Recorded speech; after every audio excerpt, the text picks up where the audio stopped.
I'm indeed very happy to be with you here today to talk about a subject which is very important, that is the rule of law and the role of the judiciary and of lawyers. Now, before I go any further, let us first understand what is the rule of law. Rule of law, as Justice Madan Lokur recently said in a speech by him, or in an article written by him, is not the same thing as rule by law.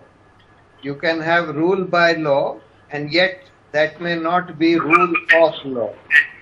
So if you have very unjust laws, for example, if there is a law which says that if you criticize the Prime Minister, you will be shot. And if they start shooting people who criticize the Prime Minister, that may be rule by law, but that is not rule of law. So he pointed out that for there to be really rule of law in India, there needs to be rule by just laws, rule by reasonable laws, not rule by any law. And he said this in the context of some of the laws which are there in this country, which to his mind and to my mind are totally unjust, draconian, and not in tune with Article 21 of the Constitution. Some of these laws are the UAPA, which effectively allows various police authorities, police agencies to imprison people on false charges and keep them in jail pending trial for years altogether and not allow them to get out on bail, because the provisions for bail under that UAPA are such that it is virtually impossible to get bail. Same thing about the law of sedition. The law of sedition basically says that if you create disaffection against the government, you are guilty of the crime of sedition. This was a colonial law made by the British to suppress any voices against the British government. This law is certainly not in tune with a democracy where everybody has a right to criticize, where people are the real masters, and you can change a government by your vote, and therefore you have every right to create disaffection against the government, to criticize the government and create disaffection against the government, provided you do it peacefully and you do not incite violence or public disorder. Therefore, that law is also not a just law, and therefore use of that law, even though it may be rule by law, it's not rule of law. Same thing is there in some other laws like the National Security Act, which provides for preventive detention for apprehended threat to national security, etc. So, this is just to tell you that there is a distinction between rule of law and rule by law. Rule of law must be rule by just laws. Now, if you ask this question, is there rule of law in India? Meaning, is the law or are just laws being obeyed? Are by and large people following the law, and those who transgress the law, are they being prosecuted? Are they being investigated, prosecuted and punished? The answer would be that by and large, unfortunately, there isn't rule of law in this country. If you see the kind of mob violence that takes place against minorities, against Dalits in this country,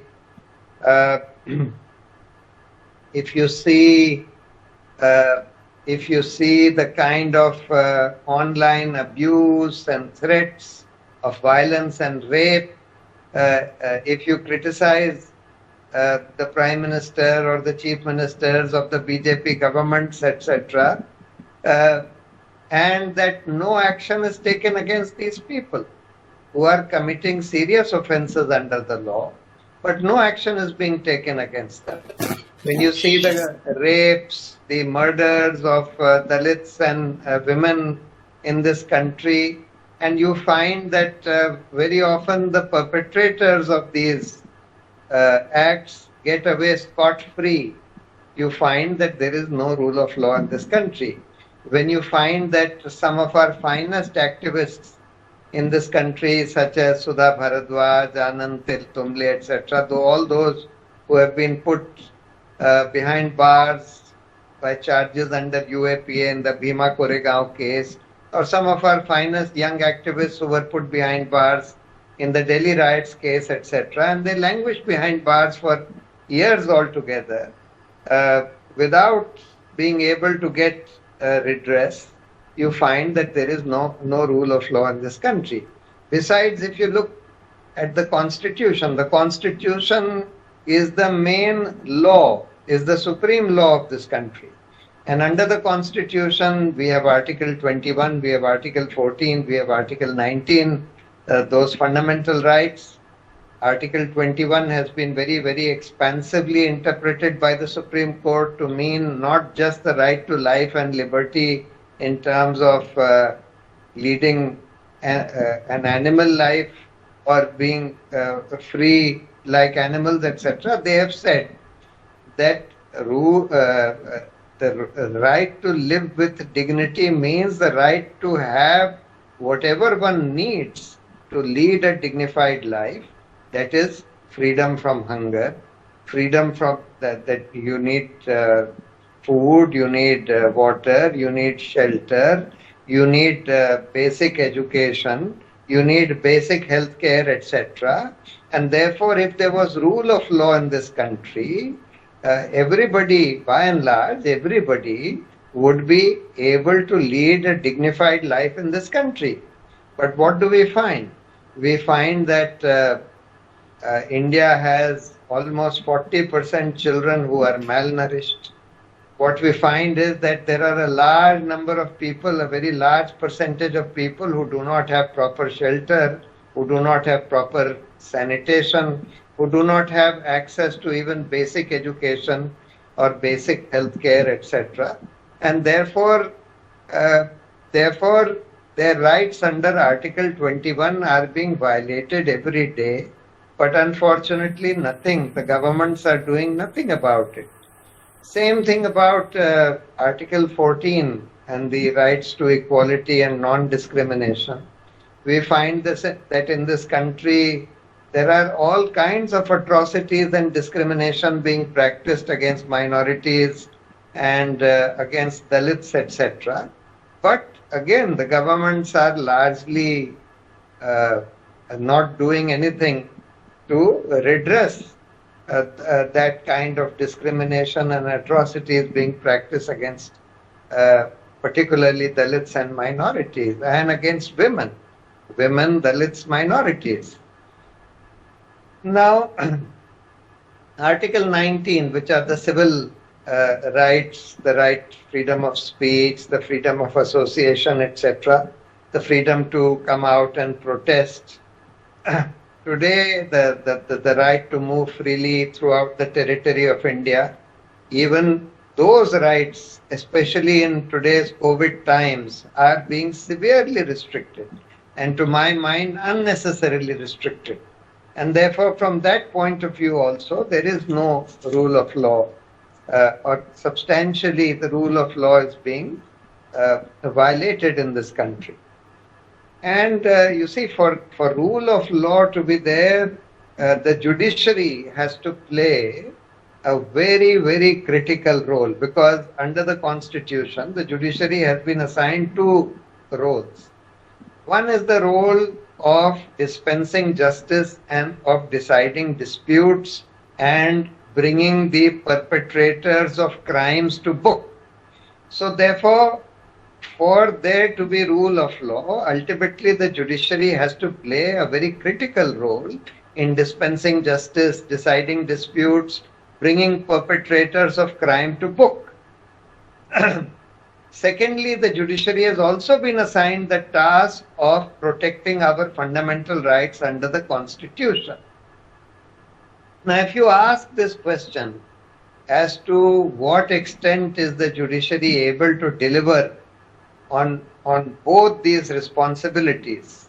That is, the responsibility of doing justice, deciding disputes, bringing perpetrators of crimes to book, uh, uh, and also protecting fundamental rights of people in this country. The answer is that by and large, the judiciary, unfortunately, is not able to deliver on these responsibilities.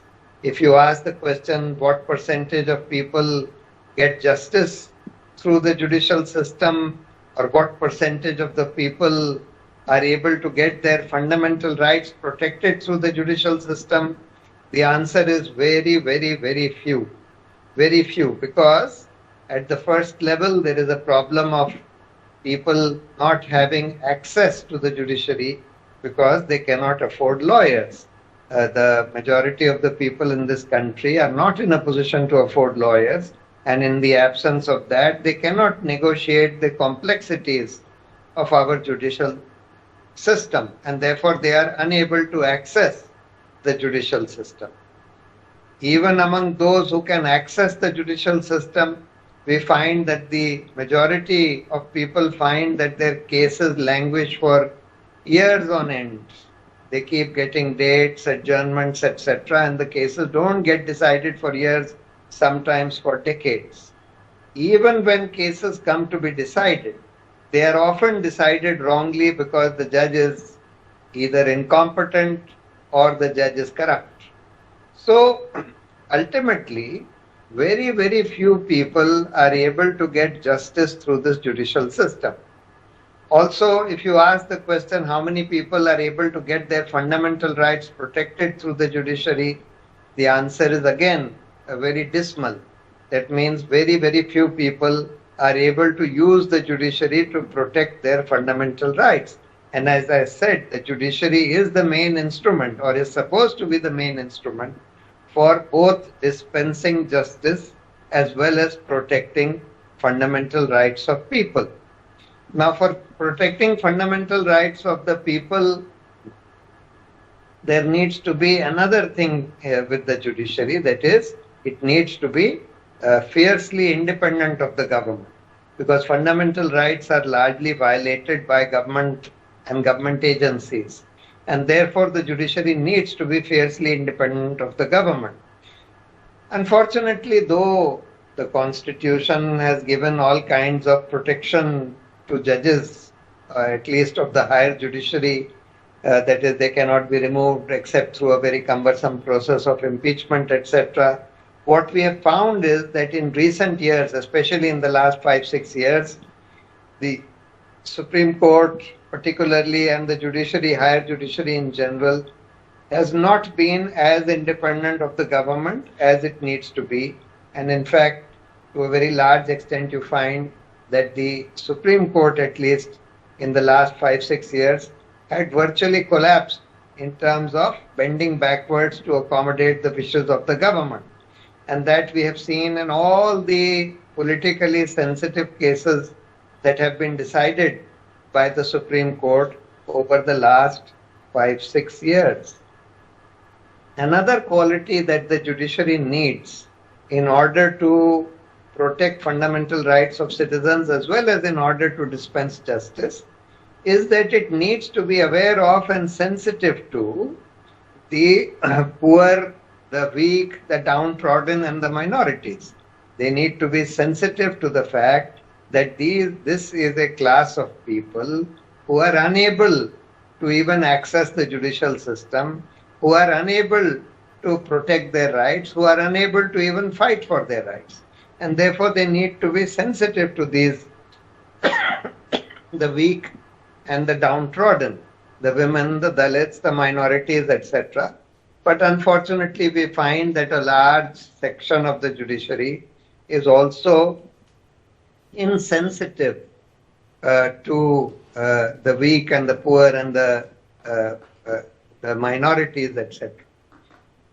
So we need very, very serious reforms in the judicial system in order to make the judiciary perform their role as the guardians of the rule of law in this country, to be able to dispense justice fairly, efficiently, and in order for it to be accessible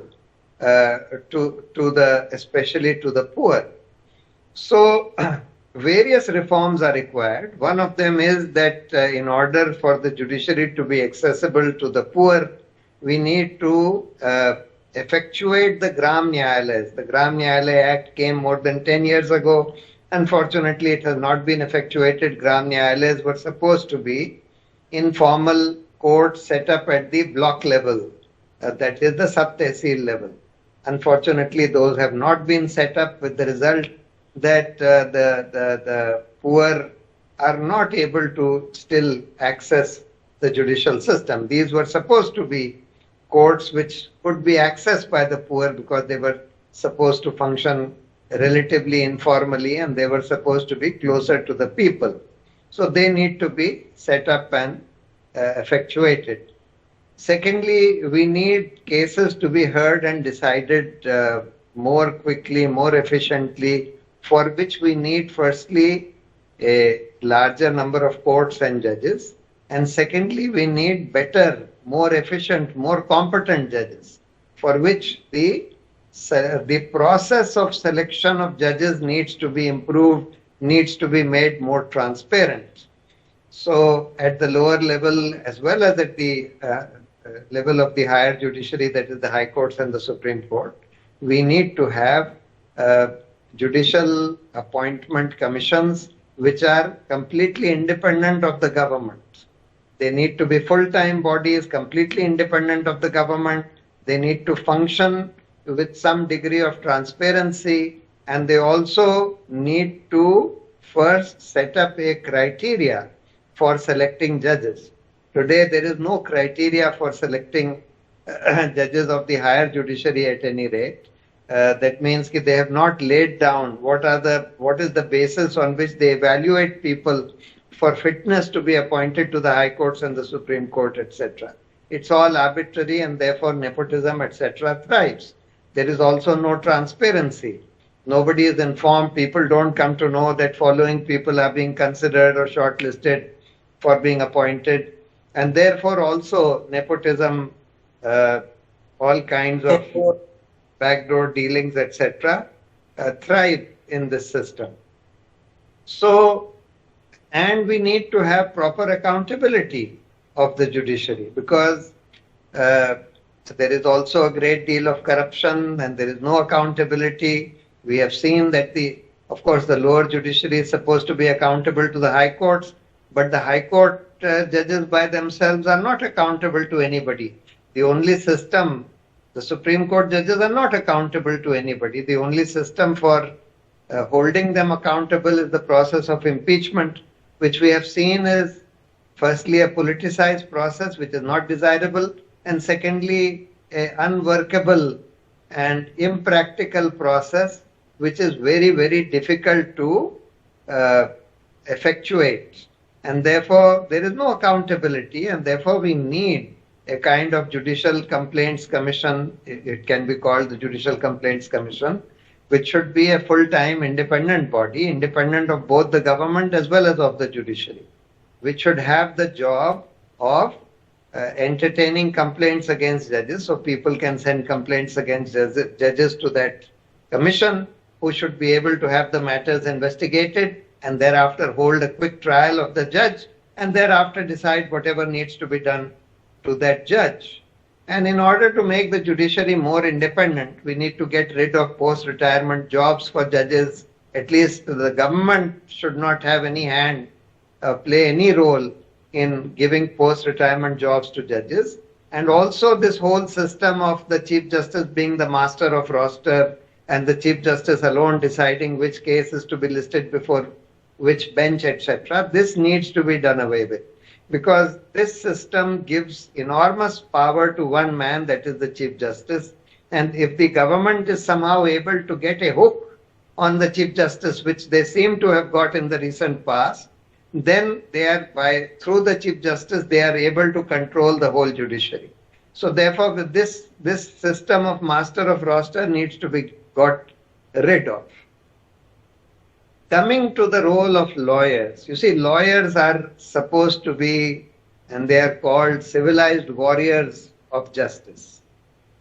So lawyers play a very critical, or supposed to play a very critical role in enforcing the rule of law, in ensuring that justice prevails in this country, that criminals are brought to book, etc.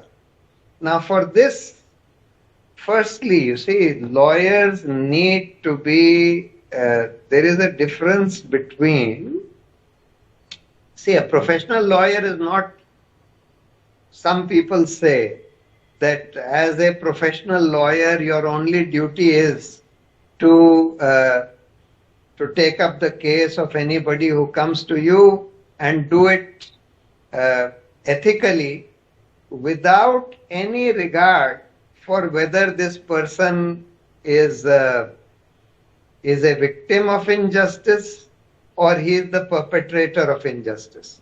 This is what some people advise young lawyers, that look, it is not your job to see who is right, who is wrong, where justice lies, what is fair, what is unfair.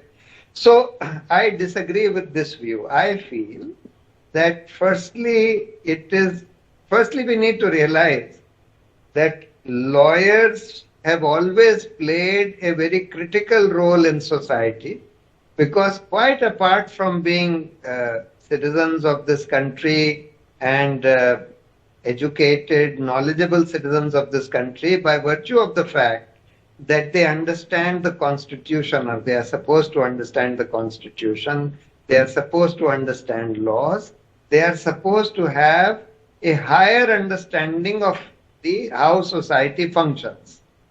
And therefore, lawyers are, in my view, required and supposed to keep their eyes, ears, and minds open to what is going on in society. What kind of injustices are being seen in society? Where are people being victimized? And so on and so forth. So they are supposed to keep their eyes and ears open to all that, and they are supposed to be public spirited. Public spirited, in my view, it is only public spirited lawyers who can enforce the rule of law, or who can help in enforcing the rule of law in this country. Because it is only public spirited lawyers who will be able to take up the cause of those whose rights are being violated. They'll be able to take up the cause of, or they'll be able to fight against unjust laws. They'll be able to bring other public interest issues before courts. And as a lawyer who is involved in public interest, it is very important that lawyers, when they take up public interest causes, they must make every effort, every possible human effort to understand that issue properly, to consult all the experts that they can consult on that issue, and not take up matters in a half-baked way. Today, unfortunately, we are also seeing this whole specter of a lot of lawyers filing public interest litigation in the courts, etc., which is totally half-baked, and which is unfortunately sometimes filed for publicity. That is also happening in this country. So therefore, lawyers need to realize that they have a very important role to play. But in order to play this role, they have to keep their eyes, ears, and minds open to what is really happening in society. They need to be sensitive to issues of justice and fairness in society. They need to see which are the communities which are weak, which are being oppressed, and so on. And of course, it is important to, it is necessary to earn money. Without earning your livelihood, you cannot survive. But money cannot be the only objective of being a lawyer, of being a professional. Money is a necessity. I mean, some amount of money is a necessity. But beyond that, lawyers need to see that they are civilized warriors of justice, and therefore they must do whatever is possible by way of taking up cases of those who are oppressed, who are facing injustice, etc., as well as taking up public interest cases when the occasion arises or when the need demands. Also, one more thing, that I mentioned so many judicial reforms that are required. Now the question is, who will get those reforms done? And in this, we need a public campaign. We need a public campaign which involves the main stakeholders who are today suffering because of a kind of ineffective or dysfunctional judicial system. And the main stakeholders are the common people who need the courts to get justice, who need the courts to get their fundamental rights enforced. But in such a movement for judicial reforms, for legal and judicial reforms, the lawyers have to play a very critical role, because it is the lawyers who understand what are the faults, where the fault lines lie in the system, and therefore they have to spearhead this movement. Of course, lawyers spearheaded in many ways even the freedom movement in this country, but judicial reforms is certainly a movement which has to be spearheaded by the lawyers. So therefore, as I said, the judiciary needs to play a critical role. Lawyers also need to play a critical role. But for that, we need to look at the judiciary slightly differently, from a different lens. We need to look at lawyers also slightly differently from a different lens. So that's all I wanted.